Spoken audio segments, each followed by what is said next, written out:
Posted by you/artistic minute 4365. My father has always been against any confrontation or arguments. He is extremely passive, refuses to stand up for himself, and avoids any conflict. If someone isn't paying attention while walking and bumps into him, he insists it's his own fault. If his employer messed up his salary, he wouldn't bother fixing it. If a mechanic didn't properly repair his car, he would just accept it as is. This unfortunately resulted in a tumultuous childhood with my insanely narcissistic mother. She controlled his every move. She got him to quit his job and be a locked-in stay-at-home dad. She had him do every chore, insulted him at every step, and cheated on him relentlessly and even brought affair partners into our home.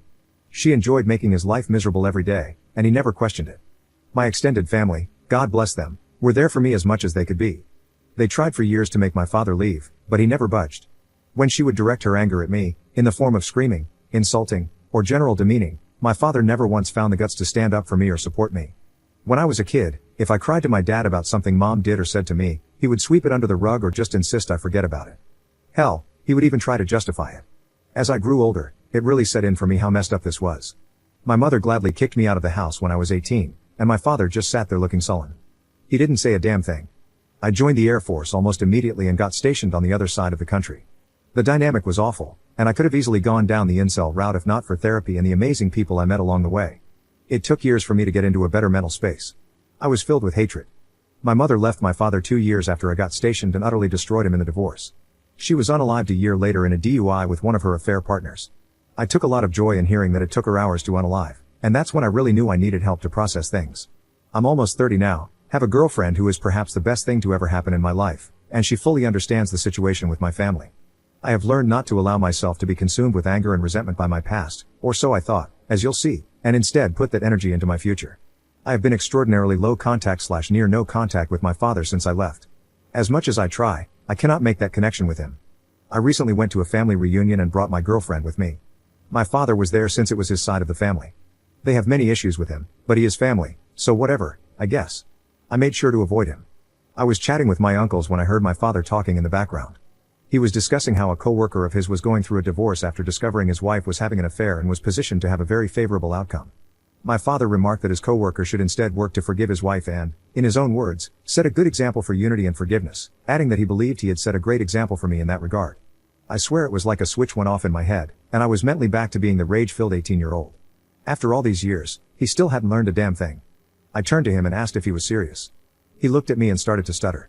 I know the next minute was pure word vomit, and I can't relay it perfectly, but to sum it up, I shouted that he was a pathetic father, a pathetic man, that his family all knew he was a disgrace of a human being who would rather let his son be treated like trash than defend him because he was a coward, that no one would ever see him as an example to live by, that his wife would rather sleep with half the neighborhood than even touch him, and that he should never, ever believe anyone respects him. I began to derail and ramble between my shouting, and my girlfriend quickly took me out and drove me home. It was insane how quickly being away from him made me feel better. When we got back, she just held me and told me it was okay. Again, she's the best thing to ever happen to me. I was ashamed of how I lost it and am now going to resume my therapy, that's a given. However, I'm glad I finally unloaded what always needed to be said to him. My extended family has pretty mixed reactions. His brothers, my uncles, said it was time for him to hear it from me, while my grandparents are pissed I did that in front of the entire extended family, with some saying I should have done that behind closed doors instead of in front of everyone. Commenter. All I can say is that based on your post and this interaction, your anger is deeply misguided. And you're failing to recognize the truly horrifying thing, you're behaving like the mother you actually should hate. Ops response. Oh, trust me, I fully hate her as well, but she is gone, and there is no use in holding a grudge against someone who isn't alive. I had hoped, though, that after his son made him an outsider in his life, his family openly joked to his face about his failings as a father, his ex-wife drained him of everything he had and made him start over in a one-bedroom apartment, and his friends slowly left his life one at a time out of embarrassment, he would have had at least one moment to reflect and maybe consider that he should have done things differently. Update 2 days later. Thanks for the advice and recommendations, even among some of the comments calling me the jerk. However, some of them needed to be addressed because they were either hilarious or cringe-worthy. Some were very angry, and they kind of confused me at first until I read their comments further down or saw their profiles and noticed rants about double standards or complete non-sequitur ramblings about women. So yeah, not helpful advice, but they were great dark reflections of how I could have turned out if not for the support in my life. Some attempted to portray my dad as a humble, kind, caring, sensitive old man who I'm just being a bully to. This was a very good insight into how enablers of abuse get away with so much in today's world, because so many people forget that they are part of the abuse themselves. Some were attempting to mentally dissect me or have a gotcha moment with me to pull apart my story. That was generally asinine, and I had to step away from those before they asked for my cranial measurements or something. So it was pretty much immediately when I was up the next morning that I realized I needed to resolve the events of last night. I first spoke to my girlfriend and gave a sincere apology for having her see me like that. She reassured me that nothing was wrong, that she's known me for years and has always known me to be level-headed, and that she understands why I kind of snapped. She herself has a history of dealing with narcissistic family members, so she absolutely understands the dynamic. She only really told me that it would be best to work on spending time around my extended family since my father will always be there. I told her not to worry, I'm immediately going to talk to them afterward to figure that out. So that part's fine.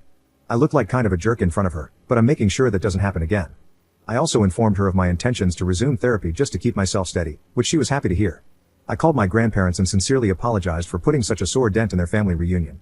I acknowledged that it wasn't appropriate, and while it felt good to say those things to him, it should have been done privately and not in front of everyone. I also told them that going forward, as much as I love spending time with them, since the family always hangs out as one group that my father will always be a part of, I need to distance myself occasionally until I feel comfortable interacting with him. I assured them that I am not, nor would I ever be, establishing an ultimatum or making demands of them, and that either way, I need to step back for now. I guess during my apology and explanation, I was kind of going on a tangent because my grandfather interrupted me to calm down. He told me that after I left, people kind of separated or slowly started leaving, and eventually, they were able to talk to my father one-on-one. I guess seeing me have such a freak out led to my grandmother having a mini freak out of her own when she started talking to my father, which resulted in her kicking him out. While I have a great relationship with both of my grandparents, my grandmother has always been extra protective of me, so seeing me that way must have set off a fire in her. My grandfather then said that it has become a bit of an open family secret that my father is failing. His brothers taunt him about it, and they generally don't have a great relationship with him. For my grandparents, it's always just been uneasy. But seeing me the other day and how much it still affects me has really driven it home for a lot of people that it was really bad. They began to try and apologize, saying they were sorry if they didn't do enough, but I very adamantly retorted that they did more than anyone could have expected. It was very emotional for a minute, but it culminated in them telling me that they have decided to distance themselves from my father for the time being. They gave him the ultimatum that unless he engages in deep introspection and regularly goes to therapy, that distance may become permanent. My extended family, I've been told, is going to try to reach out or call, but I asked my grandparents to relay to them that it's not necessary and that I'm fine. I also expressed my apologies to them for ruining the day, but again, they told me I shouldn't apologize for being hurt. Since then, extended family members have sent some messages, with the general consensus being that it's okay, though some older members have complained about my lack of respect toward my father. And finally, I texted my father, hoping to meet at a local coffee shop for a final talk. When I met him, he didn't look good. I think his parents tearing into him finally got the message through. I had so many things I could have said, but instead, I first asked him if the coworker he gave advice to took it well. He just said that neither the coworker nor several others interact with him anymore. I then asked if he truly believed that every single thing he did for me as a child was for my benefit. He didn't really say anything. I finally asked if he has any regrets about how I was treated as a child and if he thinks he ever did anything wrong. He looked utterly defeated and just mumbled that he could have done more. I could have poked and prodded or gone on another rant, but instead, I told him this should be goodbye and that I hope he gets the help he needs. I think finally unloading my frustrations was what I needed to be able to move on and find peace. I absolutely need to stay on track with therapy and admit that a public outburst wasn't okay, but I think I'll be fine.